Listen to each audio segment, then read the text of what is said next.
মাদের এখানে এসে দেখলাম সব বাচ্চারা মিলে বিকেলবেলা কক ব্যাট খেলছে, তো তার সাথে আমার বৌদি ভাই খেলছিল। সো আমিও বলে চলে এলাম, আর এদিকে আমি খেলছি। সেরকম একটা খেলতে পারি না, সো খেলতে পারি না বলা, বিয়ের পর কোনোদিন খেলিনি। যতবার খেলেছি বিয়ের আগে, মানে আজ থেকে 3 বছর আগে কক ব্যাট খেলেছিলাম, আর আজ খেলছি। তো খুবই আনন্দ হচ্ছিল। তো যাই হোক, তারপরে সন্ধ্যেবেলা রেডি টেডি হয়ে চলে এলাম মায়ের দোকানেতে। আর এটা আমার মায়ের দোকান, তো চাউমিন রোলের দোকান।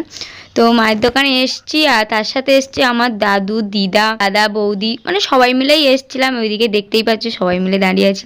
তো তারপরে সবাই কাজকর্ম করছিল, তো আমিও ভাবলাম কিছু করি। তো আমি এদিকে শসা ফসা কাটছিলাম।